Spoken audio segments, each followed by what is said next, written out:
Beethoven. You are all familiar with the most popular theme, maybe of all time, from his Fifth Symphony.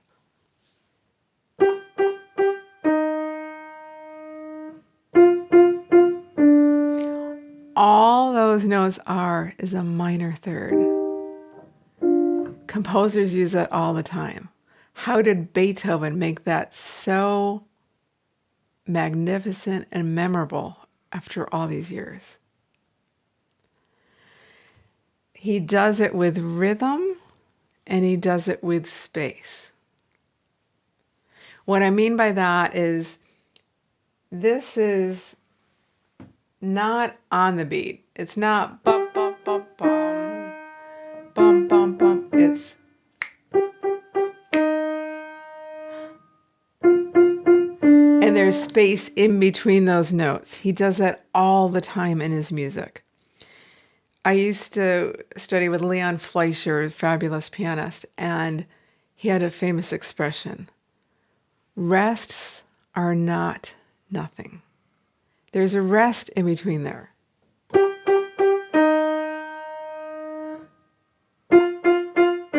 That's what causes the tension. And I bring that up here because I want you to listen for that in this piece, an early Beethoven sonata, Opus 14, number 2. Don't get confused by opus number. All it means is the chronological listing of the composer's work. And this tells you that this is early in Beethoven's composition career in his publishing.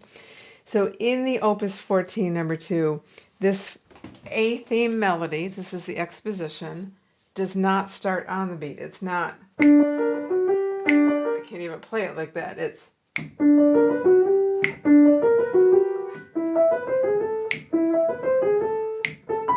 and there's something about that that creates tension, and he does that all the time. He also very typically does surprises all the time. Sforzandos, which is a really loud crashing chord sometimes in the middle of nowhere. It could be in the soft section. He also does the opposite, where he crescendos, gets louder and louder and louder and louder, and then ends with the piano, a soft chord, which you'll hear in this. So I'm just going to point out the A theme and the B theme of the exposition that you're learning about. The A theme.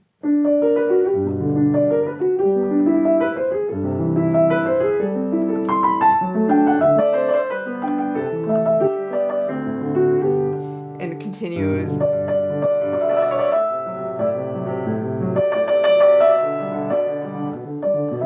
So that's an example of crescendos, this time to a loud note and then immediately get soft. Still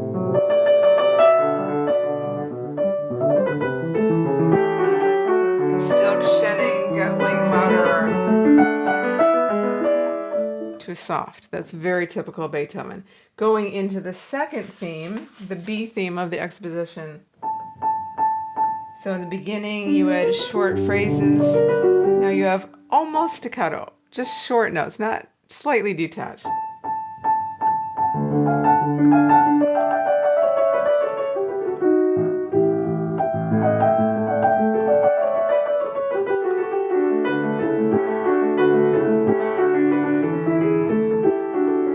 And so forth. So that's going to lead into the development section, which instead of being major and happy, it's minor. I won't go into the details of that, but you're going to hear lots of short phrases of those two themes combining.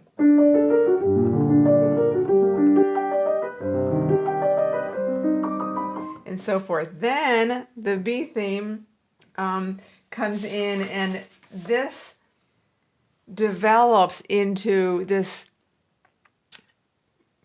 heightened, like it crescendos and gets louder. And just like in the beginning when we had very sweet, now we have it in the bass. It's in the rich part of the piano, and it's lower and it's forte, it's loud.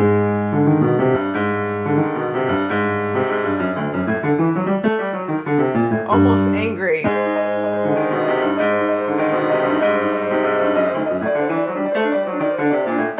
So in the beginning it was very sweet, but this really develops and is almost angry, and it keeps crescendoing and crescendoing, and I'll just do this short sample of where he then suddenly goes to a soft chord, a piano chord, with a fermata, which means it's held longer than when I used to teach kids, I used to have an expression, fermata, fermata, I hold you longer than I oughta. It's more than the note calls for. So I'm crescendoing, I'm getting louder into this section.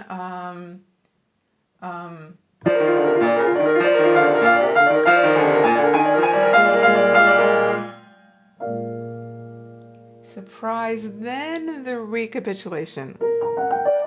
Back to sweet, just a different key.